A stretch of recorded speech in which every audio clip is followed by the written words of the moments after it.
किसी ने क्या खूब कहा है, अगर आप किसी और के साथ गलत करने जा रहे हो तो अपनी बारी का इंतजार भी जरूर करना।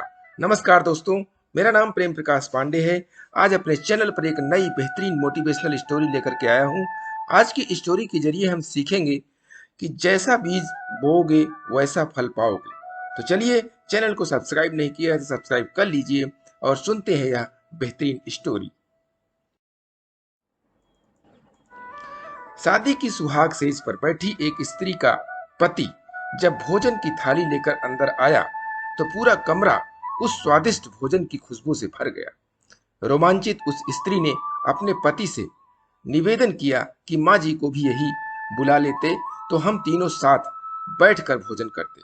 पति ने कहा, छोड़ो उन्हें, वो खाकर सो गई होंगी। आओ हम साथ में भोजन करते हैं प्यार से। उस स्त्री ने पुनः अपने पति से कहा कि नहीं, मैंने उन्हें खाते हुए नहीं देखा। तो पति ने जवाब दिया कि क्यों तुम जिद कर रही हो, शादी के कार्यों में थक गई होंगी इसीलिए सो गई होंगी, नींद टूटेगी तो खुद भोजन कर लेंगी। तुम आओ, हम प्यार से खाना खाते हैं।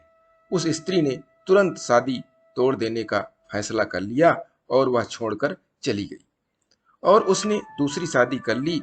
और इधर उसके पहले पति ने भी दूसरी शादी कर ली। दोनों अलग अलग सुखी घर गृहस्थी बसाकर खुशी खुशी रहने लगे। इधर उस स्त्री के दो बच्चे हुए जो बहुत ही सुशील और आज्ञाकारी थे। जब वह स्त्री 60 वर्ष की हुई तो वह अपने बेटे को बोली, चारों धाम की यात्रा करना चाहती हूँ ताकि तुम्हारे सुखमय जीवन के लिए प्रार्थना कर सकूं। बेटे तुरंत अपनी मां को लेकर चारों धाम की यात्रा पर निकल गए। एक जगह तीनों माँ बेटे भोजन के लिए रुके और बेटे भोजन परोसकर माँ से खाने की विनती करने लगे। उसी समय उस स्त्री की नजर सामने एक फटे हाल, भूखे और गंदे से एक वृद्ध पुरुष पर पड़ी जो इस स्त्री के भोजन और बेटे की तरफ बहुत ही निराश नजरों से देख रहा था। उस स्त्री को उस पर दया आ गई और बेटों को बोली, जाओ पहले उस वृद्ध को नहलाओ और उसे वस्त्र दो, फिर हम सब मिलकर भोजन करेंगे। बेटे जब उस वृद्ध को नहलाकर कपड़े पहनाकर उसे उस स्त्री के सामने लाए तो वह स्त्री आश्चर्यचकित रह गई। वह वृद्ध वही था जिससे उसने शादी की सुहागरात को ही छोड़ दिया था। उसने उससे पूछा, क्या हो गया जो तुम्हारी हालत इतनी दयनीय हो गई? तो उस वृद्ध ने नजर झुका के कहा कि सब कुछ होते हुए भी मेरे बच्चे मुझे भोजन नहीं देते थे, मेरा तिरस्कार करते थे, मुझे घर से बाहर निकाल दिया। उस स्त्री ने उस वृद्ध से कहा कि इस बात का अंदाजा तो मुझे तुम्हारे उस सुहाग रात को ही लग गया था,